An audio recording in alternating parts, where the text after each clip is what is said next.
Ya, Assalamualaikum warahmatullahi wabarakatuh. Perkenalkan, nama saya Abdul Muthalib. Saya mahasiswa program studi psikologi UICI dengan NPM 3107000722103988.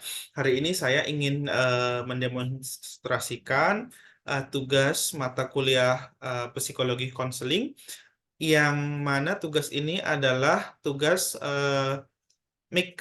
micro skill yang pertama, yaitu eh, berbicara dan juga mendengar. Hari ini saya telah mendapatkan rekan partner untuk tugas saya, yaitu Saudara Amiruddin Hamzah.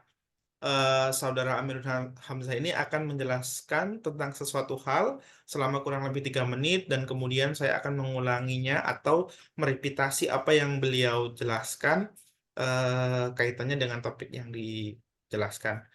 Untuk waktu dan tempat, kepada Saudara Amir dipersilakan. Baik, sebelumnya Assalamualaikum warahmatullahi wabarakatuh. Nama saya Amiruddin Hamzah, dengan alamat tinggal di Enggarjo, Kecamatan Adiluhur, Kabupaten Bengkulu. Usia saat ini yaitu 25 tahun dan sekarang saya alhamdulillah masih dalam proses kuliah, yaitu melanjutkan ke jenjang S2 atau pasca sarjana di UIN Raden Intan Lampung, dengan NPM 23741340003. Di sini saya akan sedikit mengulas tentang perjalanan untuk 1 semester di Winril Raden Intan Lampung. Saya mulai kuliah di bulan 8 tahun 2023, yaitu dengan eh, se- se- sedikit keraguan untuk melanjutkan kuliah karena eh, pola pikir saya mungkin masih belum untuk ingin melanjutkan karena dukungan dari keluarga, terutama dari kakak sama teman-teman yang untuk mengarahkan untuk tetap lanjut kuliah S2.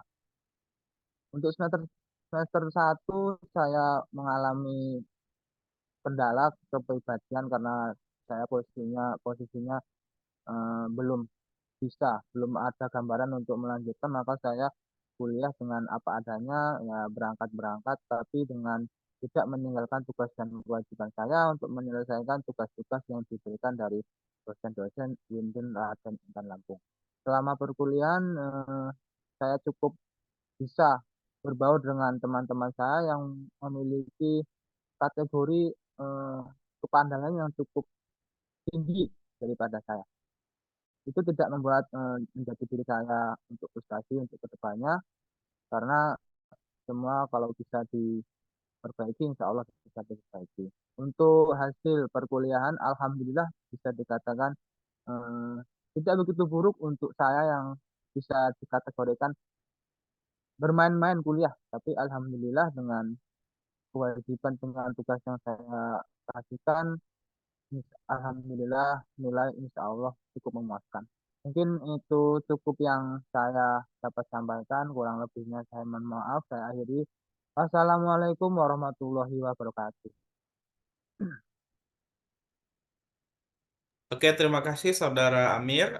Karena ini tugasnya berbicara dan mendengarkan, saya akan merepetasi atau mengulangi, meresum apa yang Saudara Amir jelaskan. Nah, begitu sebaliknya, nanti setelah saya menjelaskan, saya akan menceritakan tentang suatu topik kurang lebih 3 menit. Nanti Saudara Amir juga akan menjelaskan kembali. Oke, eh, setelah Saudara Amir menjelaskan tadi tentang topiknya, tentang kuliah di semester 1, yang saya tangkap adalah Saudara Amir saat ini berusia kurang lebih 25-an tahun dengan domisili di Provinsi Lampung, dan saat ini aktivitasnya ada double aktivitas selain mahasiswa dan juga bekerja di rumah seperti itu. Nah, saat ini Amir bekerja sebagai kuliah pada UIN Raden Intan Lampung di Provinsi Lampung.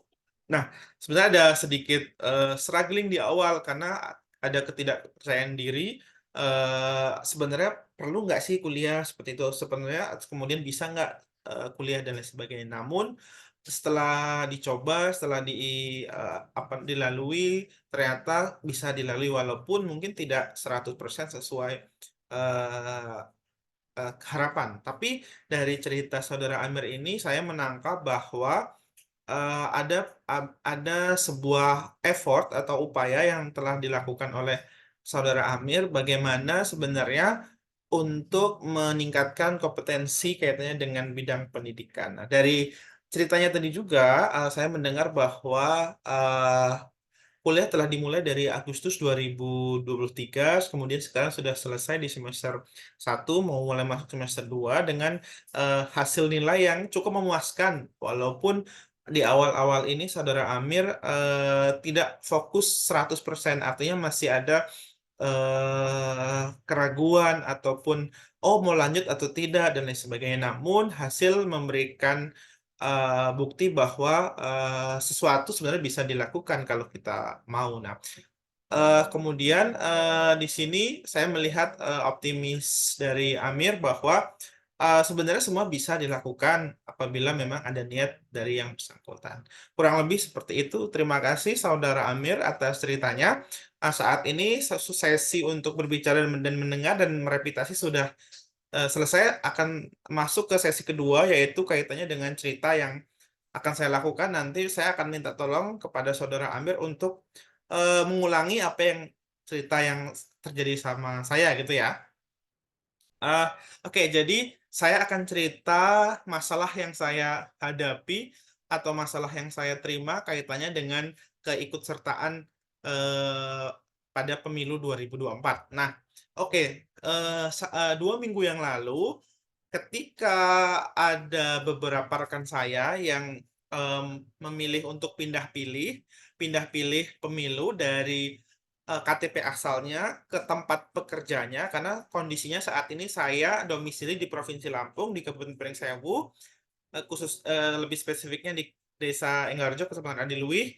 Kemudian saya ingin memilih di Provinsi Jawa Barat di Kota Tasikmalaya. Nah, salah satu syarat untuk pindah pilih adalah terdaftar di DPT, daftar pemilih tetap. Nah, tapi ketika saya mengecek, ternyata nama saya tidak ada di DPT. Nah, dari beberapa informasi yang saya tangkap adalah salah satu kenapa orang tidak terdaftar DPT adalah memang petugas apa namanya petugas KPU memang tidak memasukkan atau orang tersebut mungkin tidak lagi di Indonesia dan lain sebagainya. Saya cukup shock karena memilih adalah hak dasar dari hak asasi manusia. Nah, kemudian setelah itu saya mengontak petugas di desa, tapi jawabannya memang tidak ada jawaban yang memuaskan, gitu ya. Jawabannya adalah memilih di lokasi sesuai KTP. Saya tidak menganggap itu sebuah solusi ya, karena apa?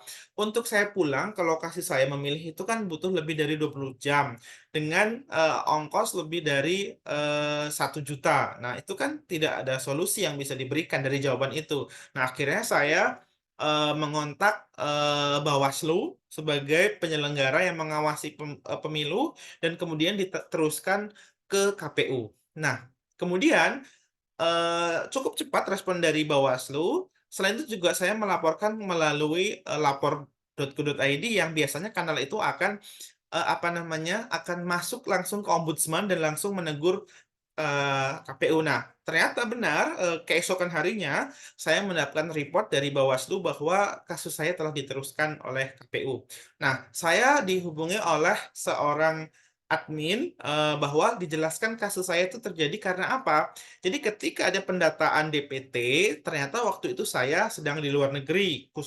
Saya waktu itu memang ketika awal tahun itu sedang di Inggris. Nah, terus kemudian, nah ini yang menjadi masalah ketika pemutakhiran data saya itu ternyata dihapus oleh KPU. Saya tidak tahu ini mekanisme apa, tapi data saya yang di Indonesia itu dihapus oleh eh, KPU dalam negeri, kemudian saya akan dianggap memilih di luar negeri. Itu yang dijelaskan oleh KPU. Tetapi yang saya tanyakan, kenapa tidak ada konfirmasi bahwa saya apakah akan memilih di luar negeri, padahal itu masih 1 tahun sebelumnya. Nah, yang mencurigakan sebenarnya adalah ketika kita ke cek DPT di website KPU itu ada 2 pilihan menu input, yaitu menu pilihan paspor untuk pemilih luar negeri dan juga ektp, nomor induk KTP, NIK untuk pemilih dalam negeri. Ketika saya dibilang saya terdata di luar negeri, saya telah mengecek juga di apa namanya eh, melalui paspor dan ternyata nama saya sama saja tidak terdata. Jadi saya sebenarnya yakin sekali ini merupakan mohon maaf ini kecerobohan dari pihak KPU. Saya tidak tahu ya, mungkin ini petugas dan sebagainya sehingga data saya terhapus. Sebenarnya memilih atau tidak itu hak ya, tapi sebenarnya ketika seseorang kehilangan hak pilih atau dalam arti tidak bisa memilih, itu merupakan apa namanya ya? Hak asasi manusia yang hilang. Pertanyaannya kan masih bisa memilih sesuai dengan alamat KTP bagi masyarakat atau warga negara Indonesia yang tidak terdaftar di DPT. Iya, itu merupakan salah satu option. Namun, tidak mungkin bagi orang-orang yang bekerja di luar daerah dengan jarak tempuh lebih dari 20 jam untuk memilih, untuk pulang kampung hanya untuk memilih. Nah, sebenarnya saya juga sudah dihubungi oleh beberapa orang gitu kan, baik itu di desa merasa marah gitu kan. Kaitannya kenapa saya tidak dihubungi? Saya menjelaskan saya telah menghubungi pihak desa, tapi tidak mendapatkan jawaban yang baik. Begitu juga saya dihubungin oleh anggota KPU langsung, tapi saya merasa jawabannya sama, yaitu memilih sesuai dengan alamat di KTP. Itu solusinya, dan itu bukan solusi. Karena sebenarnya sama saja saya tidak akan memilih. Nah, itu masalah yang saya hadapi kaitannya dengan pemilu. Oke, terima kasih atas mendengarkan cerita saya saat ini. Sesi selanjutnya adalah sesi menjelaskan ulang oleh Saudara Amir terkait eh, kasus ataupun cerita yang saya berikan. Silakan, Saudara Amir. Baik, terima kasih Saudara Abdul Muthalib menyikapi cerita sedikit dari Saudara Abdul Muthalib, yaitu terjadinya sebuah kendala atau bisa dikatakan kecerobohan dari pihak KPU, yang dimana kita yang sebagai warga Indonesia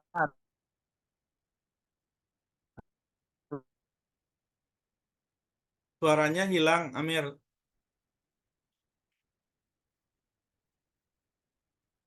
harus terdata di DPS.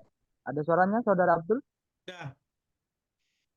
Oke, mengulangi kembali, di sini sedikit saya akan menceritakan tentang yang diceritakan oleh Saudara Abdul Muthalib, yaitu di mana adanya kesalahan atau kecerobohan, bisa dikatakan kurang kurang sangat kurang untuk pihak KPU untuk dapat memberikan kita sebagai warga Indonesia hak untuk memilih hak suaranya.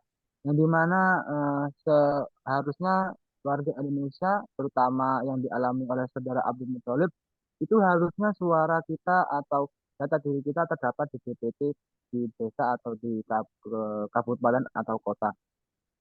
Yang di sini kejadiannya yaitu DPT tidak adanya ketegasan atau tidak kurangnya mencari informasi bahwasanya ada anggota desa kita atau warga kampung kita yang dimana tidak ada kejelasan, tidak ingin mencari kejelasan di mana atau di mana atau di mana gitu. Jadi untuk yang dapat saya sampaikan, mungkin dari pihak KPU harusnya harus terjun langsung, harus mencari kejelasan di mana warga kita agar kita tidak terjadi kesalahan seperti ini tadi. Untuk solusi yang mungkin saya dapat ambil dari cerita dari sedikit dari Saudara Abdul Muthalib, mungkin itu memang solusi dari KPU untuk kembali dan memilih di domisili tersebut. Namun benar ada yang dikatakan Saudara Abdul Muthalib, bahwasanya sekarang domisili di Lampung dan sekarang kerjanya di Jawa Barat. Kalau memang bisa dikatakan bisa pulang dan memerlukan waktu yang pendek, nggak sampai 20 jam, mungkin bisa lah untuk diusahakan Saudara Abdul pulang. Namun dengan jarak yang lumayan jauh sampai 20 jam perjalanan, opsi yang terbaik hanya untuk memilih di sana atau pindah pilih.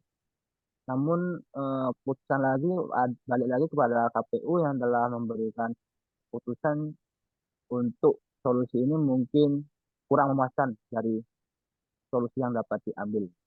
Mungkin itu saja yang dapat saya sampaikan. Oke, terima kasih atas ulasan, atas cerita yang saya sampaikan. Demikianlah tugas microskill yang pertama dari mata kuliah psikologi konseling. Terima kasih Saudara Amir atas partisipasinya sebagai mitra berbicara saya. Dan saya tutup sesi tugas ini. Wabillahi taufiq wal hidayah. Wassalamualaikum warahmatullahi wabarakatuh. Waalaikumsalam warahmatullahi wabarakatuh.